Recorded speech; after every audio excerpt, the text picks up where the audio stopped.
malam ini, PS Gentayangan akan menceritakan sebuah pengalaman dari salah satu followers yang akan kami samarkan namanya.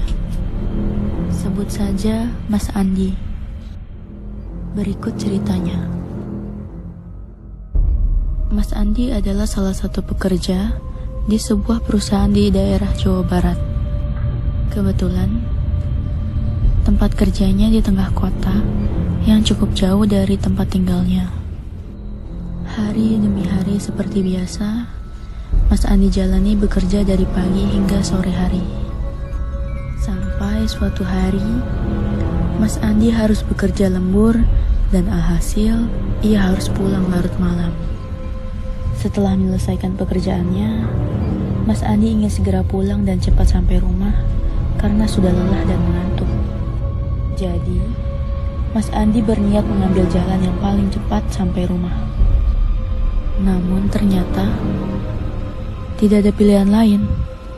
Jalan terdekat menuju rumahnya hanyalah lewat hutan. Dengan bismillah dan berharap tidak terjadi apa-apa, ia pun segera menaiki motornya dan mulai berjalan. Singkat cerita, sesampainya di pertigaan jalan menuju hutan, tidak ada apapun yang terjadi.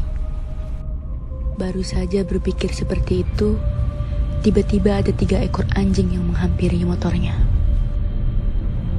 Anjing itu keluar dari arah hutan di samping jalan.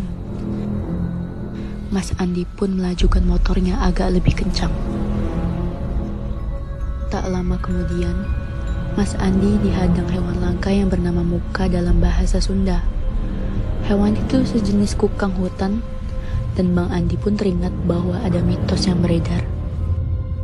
Mitos itu mengatakan, jika bertemu hewan ini jangan ditangkap maupun dibunuh, maka akan sial. Mas Andi pun menunggu hewan itu lewat agar tidak menabraknya, lalu lanjut jalan kembali. Jalan agak jauh, tiba-tiba bulu kuduk Mas Andi berdiri. Karena dari kejauhan terlihat di samping jalan ada pohon beringin besar yang akarnya menjuntai ke jalan. Dan benar saja, setelah lewat pohon itu, ternyata di sampingnya ada sosok hitam besar bertaring dengan mata merah, memandangi siapapun yang lewat jalan itu. Mas Andi hanya bisa teriak dalam hati dan berdegup. Dari situ, Mas Andi langsung tancap gas kencang-kencangnya sambil berdoa dalam hati. Sesampainya di jalan yang sudah agak ramai, barulah Mas Andi merasa lega dan bersyukur tidak ada apapun yang terjadi padanya.